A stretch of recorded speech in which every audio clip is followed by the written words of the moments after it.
Welcome to the Huddle. I'm Juned, this is Mubin, and we have Minhaz joining us today. So NBA free agency is underway. Over $1 billion has already been spent, guys. Let's start with Mike Conley first. 5 years, $153 million spent. What are your thoughts on Mike Conley, Minhaz? Well, wait. Let me refresh that. Yeah. This guy is getting paid $30.6 million a year, basically $3,490.76 an hour. Wow. Yeah, That's a disgrace to Kobe Bryant, Okay. Michael Jordan. This guy's getting that's probably the highest Yeah. contract ever. But the way I look at it is I think it's fine because it's maybe the biggest contract in NBA history, but it's just the times right now.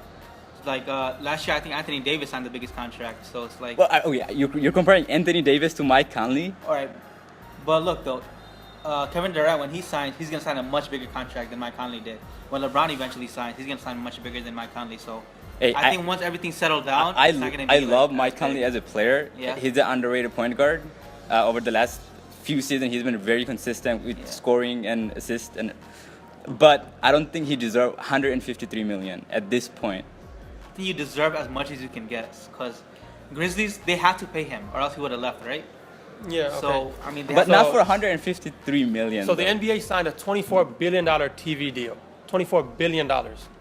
So that money goes to, at the moment, it goes to nobody, right? It goes straight to the owners. Are you in favor? So you're saying you would rather have the owners take the $24 billion and the players get zero cut of that? Because that's why the salary cap rose.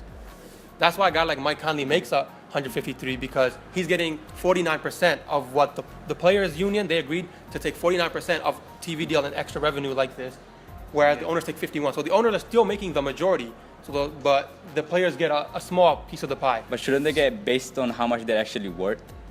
You're worth what the free market pays you in this case. It's capitalism, right? Free market. You're worth whatever you can get. So even a doctor today, you may be the worst doctor, but you still get more money than a doctor did 1,000 years ago, right? But where does that put that team though? Mike Conley? The Grizzlies? The team as a whole. You're spending that much money on one player, and you have no chance. You're playing in the Western Conference. You have no chance of going anywhere with it. They're not much with better. that rotation. They're not better at all, really, outside of Parsons. But Yeah. I don't know. Sometimes you just have to do whatever it takes just to be relevant. Yeah. Because you don't want to be a lottery team or anything. So the other guy, Al Horford, the biggest free agent that signed so far, signed 4 years, $113 million. What do you think about that? Well, he's getting basically $26 million per year. Yeah. My opinion, I'll grade it as a B. Okay. But he is one of the top 5 center in the league right now. I don't know if you agree with me. Yep. Yeah, I mean, top And- five. and- I would see say. it, Right, Yeah, and they're really good it's a huge upgrade for the Celtics, Yeah, offensively and defensively as well. Because their current center is only averaging 7 points, probably 1 block, and Nothing right. notable. Correct, right. So what do you Yeah, think I about mean, if I had to grade it, I'd give it an A+ actually for the Boston Celtics because, I mean, I really think Al Horford is deserving of a max contract. DeAndre Jordan got the same or similar to that last year, so Al Horford's better than him. So, and Boston is an upcoming team. They have Isaiah Thomas, some younger pieces, and now they have a Boston the definitely superstar they're upgraded. looking They for. definitely upgraded their roster with Yeah. this, but I find it surprising that Atlanta wasn't willing to offer him a max, and they settled for somebody else. We'll touch on him later. But Al Horford getting 4 years, $113 million. Showed me he really wanted the money because he had teams like Golden State and Oklahoma City really wanting him. They probably could have offered somewhere near that. So the money was a big deal for him. That's probably why he also left Atlanta. Yeah, I don't think there will be a contender in the East, there's no even way. with that, They're not a right? contender. Unless they get like KD or somebody, but other than that, they're still not a contender. But Atlanta Hawks, since you mentioned it, they got Dwight Howard. Yeah. Yeah. So Dwight signed. What did he sign? Dwight Howard signed $72 million, I believe, over 3 years, something like that. Yeah, and I believe there's a player option in his 3rd year. What do you think about Dwight Howard signing? Well, yeah, I mean, if I had to grade this again, I would give it a B maybe because he's going back home. I feel like Dwight Howard is one of those people, he's undecisive a lot. Yeah. So I feel like going back home, maybe it'll help him, maybe mentally. Mentally, even yeah. on the court. I think he could finally be a number 1 option again in the Atlanta Hawks, right? He has to be. Yeah, so I think it'll help him a lot, his career a lot. Yeah. And Do you we'll guys see how it think goes. he'll make a bigger impact than Al Horford I on don't that think team? So, no.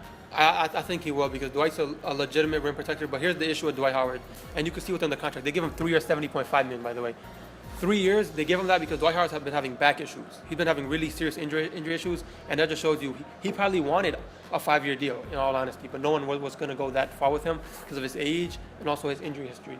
So when he's on the court, I think he will. Because I think he's a flat out better player than Al Horford is. He's just simply a better player. One thing But the coach has to if do he's not on the is, court, right, what can you they have to play him just like they played him in Orlando, Yeah. make him number one option, and I think he could get back to his former self, the way he used to play before. Yeah. And I think that would help him a lot. Yeah. It's Okay. possible, but not probable. Dwight Howard, he's just not that Yeah, player. chances are he's We'll, just not. we'll yeah. see. We'll see. Okay. Yeah, so Nick Batum as well. He signed 5 years, 120. Hassan Whiteside, 4 years, 98. I want to get your thoughts on Nick Batum more because Whiteside, it kind of makes sense for him to get that kind of deal. But Batum, max player. Is he a max player? Yeah, no way. Is he? He's barely an all-star. He never made an All-Star. Yeah, so Never I made don't an think All-Star. he should be getting anywhere near the max actually. So 5 I think years, that was a bad 120. move. Yeah. Yeah, What do you think about Hey, that? what team did they even play for? Charlotte. Bobcats. Oh man, Look at the that Bobcats. team is garbage. So the reason Yeah. a team like Charlotte does have to pay 120, you're Charlotte. No one really wants to go to Charlotte. Like that's not a free agent destination, and you don't have a superstar there. So you have to make moves like this where They you have overpay Jeremy Lin. players. They lost Yeah, Jeremy Lin. They lost Jeremy Lin. too? Yeah. Damn. You can't even keep him. But Nick Batum, it makes sense for him to get 120 because only one reason, his position and his value. Because he's like a 3-and-D guy, and he can also handle the ball. He's like that point forward, and we're seeing that's being overvalued, right? So a lot of teams they want that kind of player now, that versatile where you can run point half the time, and then you're playing shooting guard half the time, small forward half the time, stuff like that. They really want that. So, and on top of that, a team like Charlotte, they probably have to overpay to keep him because you're not going to keep him from another Sure, good team. yeah. And Chandler Parsons as well. That's another player that's kind of similar.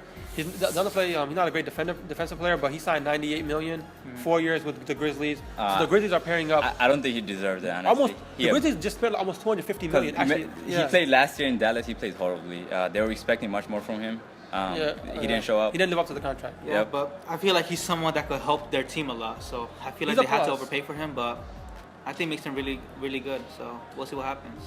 Chandler Parsons, I see him as him really helping because guys like Zebo, they're a lot older. You can't rely on them to be offensive options as much as you could before. So Parsons does give him that scoring punch, and they could not shoot threes. The Grizzlies have been bad at shooting for a while now. So having a 3-point shooter like Parsons really does.